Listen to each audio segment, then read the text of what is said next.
Hey everyone, this is Kenny with KG Tech again.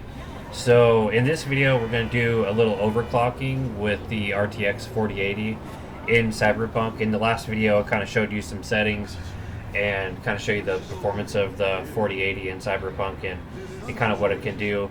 And so in this video we're just going to do a little overclocking and see what it does, whether it's worth it or not, and I'll kind of show you the settings that I run on. So I've obviously already messed with it, and I've spent a few hours just tweaking it and seeing where I could get the very most out of the overclock and see how far I could push it before it crashes. And I have a pretty good idea of where it's going to crash, but it's not the same every time. But we'll start with kind of a mild overclock, and we'll kind of keep going. And what I plan on doing is just running a benchmark, because that way it's easier to see the averages. And so we'll do the in-game benchmark, and then we can kind of see how it goes. I do know that having the overclock after we're done, you'll be able to see that it does help with like the 1% lows, and it does help with the stability, especially when we're running this at native 3440 by 1440. Like you can see right now we're at low 40 FPS, which isn't great. Totally playable, but it isn't great. And when we do run the overclock, it definitely makes it more playable and helps it run more smoother, because the lows are higher than they usually would be. So let's get into the overclock now. So I'm going to open up MSI Afterburner. So I'll show you the settings we're going to start with. Again, I have the MSI Suprim X 4080, and I have the voltage unlocked. So what I do with this one is I'll just kind of max these out, just super simple. The fan curve, I'm running a custom fan curve. It's a little bit aggressive, not that it needs it, because it runs really cool.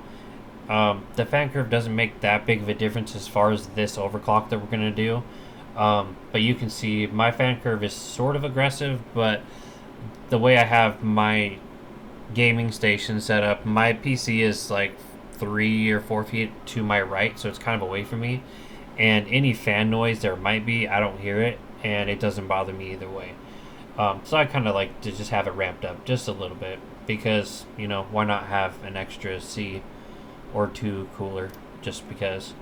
So what we're going to do with this overclock is we'll just do like 100 on the core, and the memory overclocks really well. It can go up pretty high. I think in my I'm going to have to do some more benchmarks, but I think the max I've got this in times by overclock before it started crashing was around 1600 megahertz.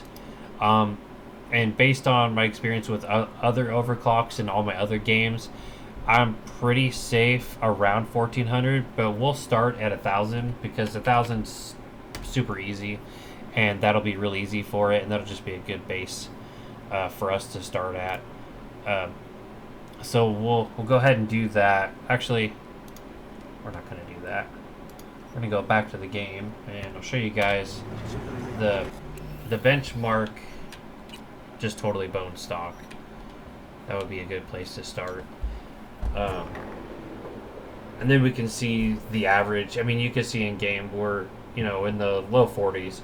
So I suspect it'll be pretty much the same in this benchmark, but this will be easier for us to see the average. So we'll look at this and record this average, and then we'll enable that kind of a mid-range overclock and see what kind of gains we get out of it, and see how much it actually helps. I know from my experience overclocking this card and a couple others that sometimes you don't see a big boost in the average.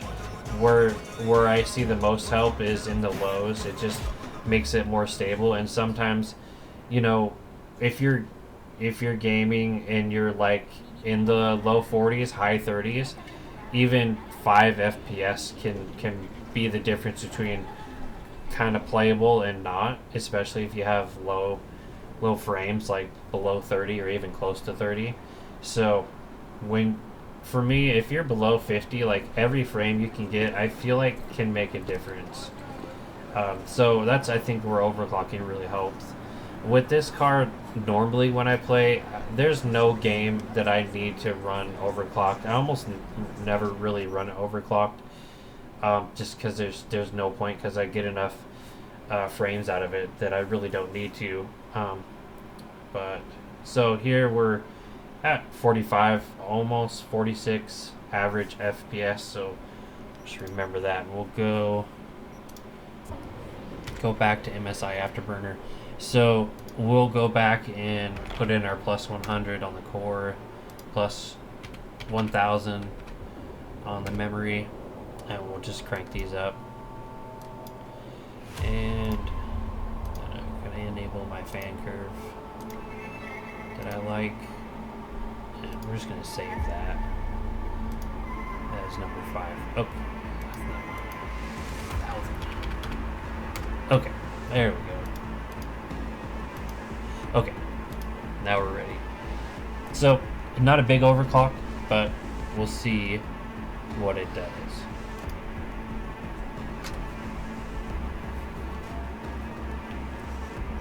So, let's see. It's been a little while since I've done this, but we should net probably 3 or so FPS, 3 or 4. I think that overclocking the memory makes the biggest difference. So when we start getting the memory up kind of higher towards its max before it starts having issues is where we'll, I think, see the biggest gains.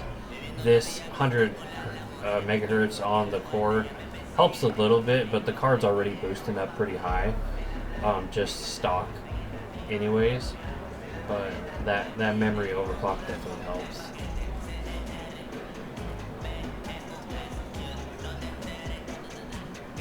And for anyone who didn't see my last video, the CPU that I'm running with this is 5900X overclocked.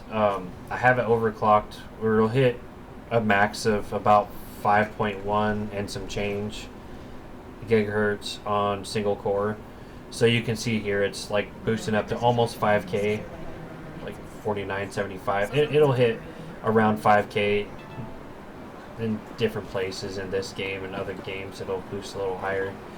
Then I'm also running Corsair 3600 megahertz CL14 RAM, just running it at 3600 megahertz. It's not overclocked because it's already pretty darn fast on its own. So now we're at 4871. So we made a couple FPS gains. Then our minimum here is 3726. So let's go ahead and go back to Afterburner.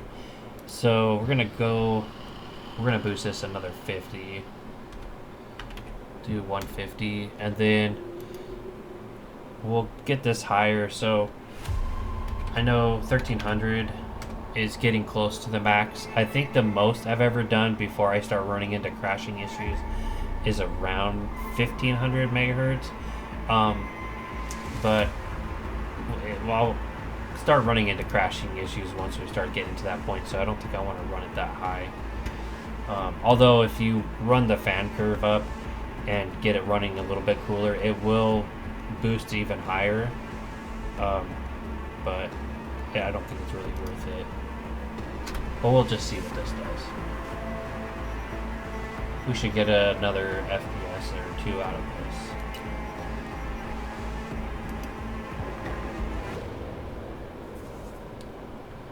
So as the benchmark goes, you can see that the GPU is basically running 99% the entire time, so we're not really seeing a bottleneck, which we really shouldn't at 1440p ultra wide. I think this CPU and GPU matches really well in this game. I do have some other games like Forza Horizon 5 where I do reach a bottleneck with the CPU, but the frames are so high that I just don't think it matters. I'm already maxing out my monitor's refresh rate, so any CPU bottleneck I have after that I don't really care about, because I don't really need to go any higher anyways. So, but in almost every other game this combination works out pretty good. So I suspect we're gonna get 1 or 2 more FPS. And we'll see if the lows go up a little bit.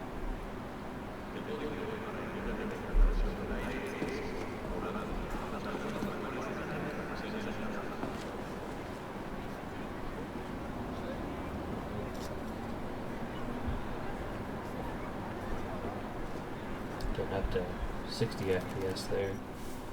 So that's at 49.53. So we're already up a few. We're up 1 on the min.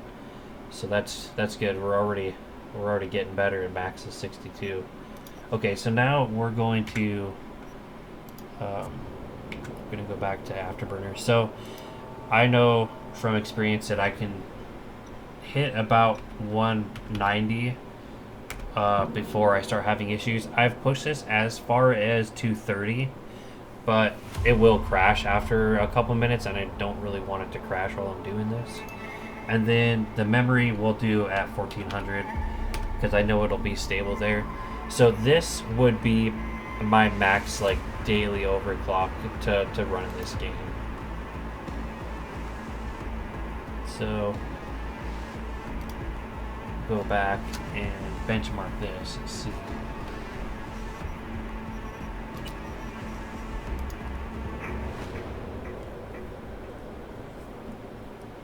So I think we'll probably get another FPS or 2 out of this, which, you know, these small increments, it's not a lot, but we're gaining, you know, 6 or 7 FPS. It kind of depends.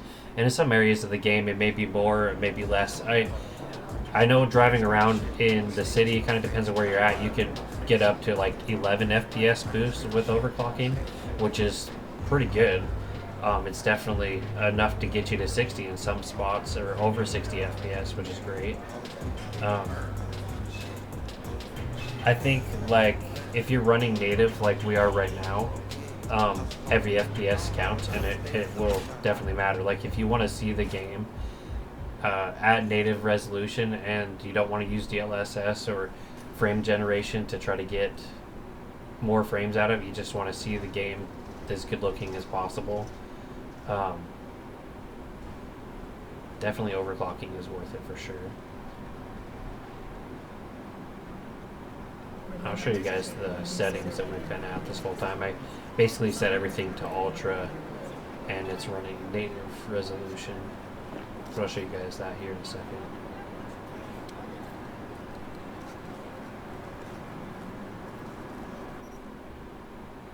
So now we're just about 50 FPS. For some reason the minimum dropped, but that could be kind of a mistake, or it could actually be that we've like hit our limit on overclocking and we're actually starting to lose gains. Max FPS went up a little bit, so this I think would be worth it over just running bone stock. So we'll see. We're at 49, basically 50 FPS average, max of basically 64. So we're going to get rid of that overclock again. Go back to the game. I'll show you guys the settings really quick. I don't know why I didn't do that in the beginning.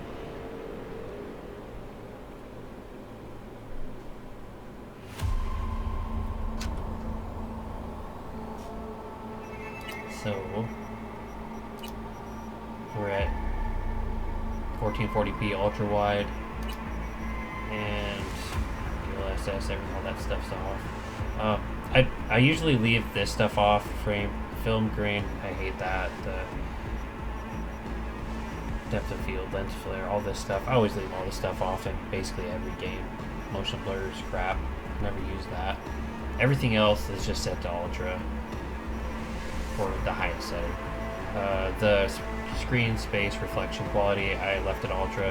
It doesn't look any different to me going to Psycho. So I just left it on ultra, and then ray tracing is all on ultra.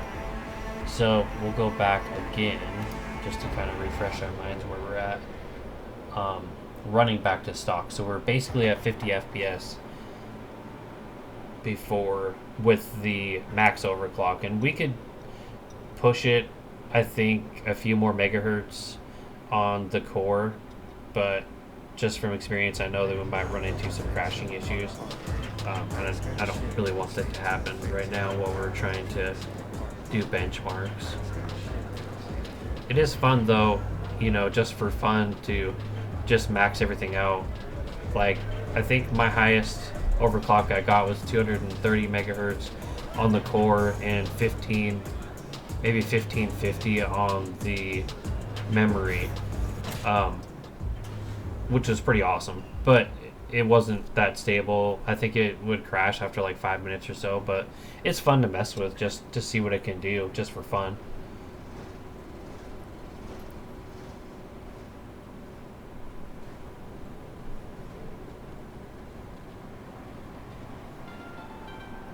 So we're about getting to the end here. Let's find out.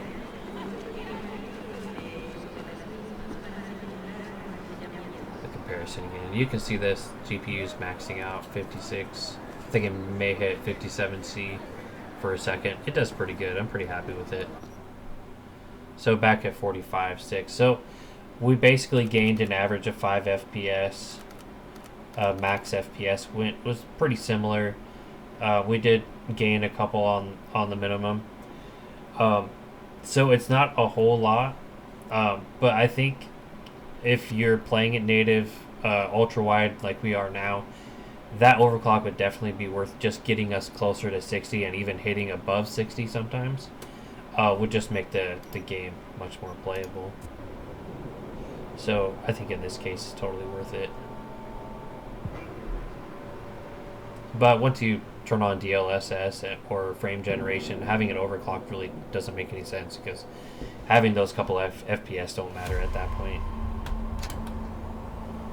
We'll just do a little quick gameplay. Turn our overclock back on. Hello. I'm and you're watching WNS News.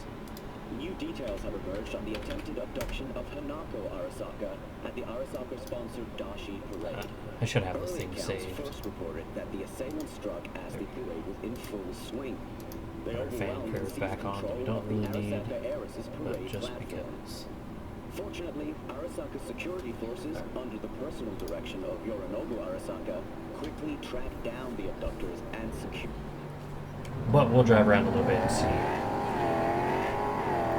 So this is definitely where I think it matters. Like, running benchmarks is cool, and you can see a couple FPS here and there, but I think playing and actually being able to feel those extra 5 or more FPS, it kind of depends on where you're at on the map, is where it really counts. Like, making sure that it doesn't drop below 30 is just so important when you're at this low of a frame rate already. And myself, I like to get the most out of visuals possible. That's why I got everything cranked up. And for me, having higher resolution, higher settings, and everything is a little bit more important than frame rate. So having this overclock would be important. That being said, I don't play the game like this. It looks amazing, but DLSS, it looks so good, in my opinion, at ultra wide 1440, that it's totally worth having on. And now we're getting above 60, and the game really basically looks exactly the same. So we're not really sacrificing anything, and the game's nice and smooth. You can see here that we're just sitting here, but we're getting 69, 68. So just below 70. So let's see what happens when we turn off the overclock, just for the heck of it. And let's see. Basically the same. Of course, having DLSS on makes a big difference, and so it doesn't really need to be overclocked. And you can see we're not even utilizing the whole GPU with DLSS on, so the overclock doesn't make any sense at that point. But this is how I would usually play it, because DLSS looks so good in this game, at least on all ultra settings. Running without the overclock on the 4080 is where I like to be. It's perfect in my opinion. We're getting above 60 most of the time. The game looks great. So this is my happy place. But I think that's it for this video. Just a little overclocking on the 4080, just to kind of show you the difference, at least in this game. I feel like because Cyberpunk is so hard to run, that if you can get your overclocking settings set up on this game, and you can see the differences here on how hard it is to run, that most other games are going to perform better. It's not always the case, but I definitely like to use Cyberpunk as like my benchmark for everything. Like if I can get a overclock to help here, it's going to make a big difference in other games that are much easier to run. But anyways, that's it for this one, guys. Thanks for watching.